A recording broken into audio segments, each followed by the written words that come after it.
बड़ा एक बंदा था ना, बड़ा सखी था, लेकिन उसकी आमदनी इतनी ज्यादा नहीं थी, इसलिए अक्सर तंग दस्त रहता था।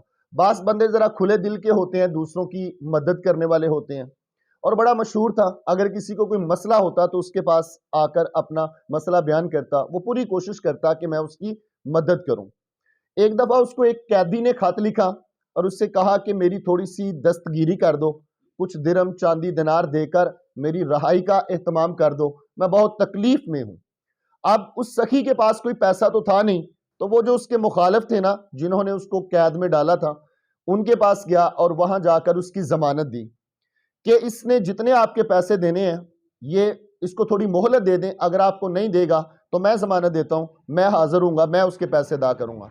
उन्होंने उसको आजाद कर दिया। जब वो कैदी आजाद हुआ तो वो ऐसा भागा कि दोबारा कभी उसने लौटने का नाम ही ना लिया, भाग गया, उसने धोखा दे दिया उसको।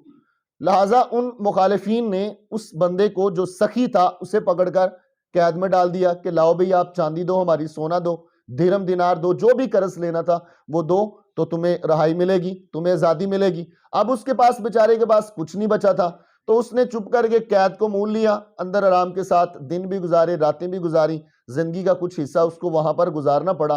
तो वहीं उस बेचारे की डेथ हो गई, वो मर गया।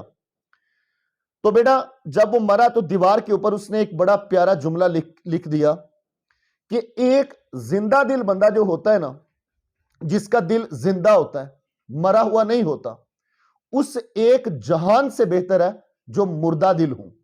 यानी एक पूरा जहान जिसमें कोई जिंदा दिल है ही नहीं, मुर्दा दिल वाले लोग रहते हैं, तो उनसे वो एक बंदा बेहतर है जिसका दिल जिंदा हो। बंदे को मुर्दा दिल नहीं होना चाहिए। मुर्दा दिल से मुराद कि हमेशा जस्ट अपनी ही सोचे, कभी किसी दूसरे की ना सोचे, जिसके हाथों से कभी किसी के साथ भलाई ही ना हुई हो। आपने जिंदगी में जो भी बनना है, लेकिन बेटा थोड़ा भलाई करने वाला भी बनना है, दूसरों की मदद करने वाला भी बनना है। एक शख्स जा रहा था, उसने देखा कि एक कुत्ता बड़ा प्यासा है, गर्मी की बड़ी शिद्दत है, तो कुआं भी है पास।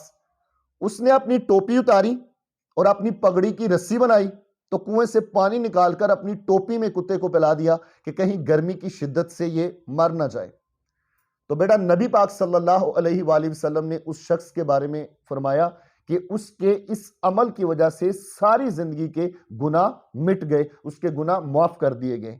तो बेटा, अगर एक कुत्ते के साथ बंदा नेकी करता है तो उसको यह सिला मिलता है कि उसकी सारी जिंदगी के गुनाह माफ हो जाते हैं। तो आप देखें कि जब हम अपने भाइयों की, अपने साथियों की, अपने कोलीग्स की, अपने रिश्तेदारों की मदद करते हैं, किसी अजनबी की हम मदद करते हैं, तो वो भी हमारे गुनाहों को मिटाने का जरिया बनता है। अल्लाह ताला आपको जिंदगी के हर मैदान में कामयाब करे। Thank you very much.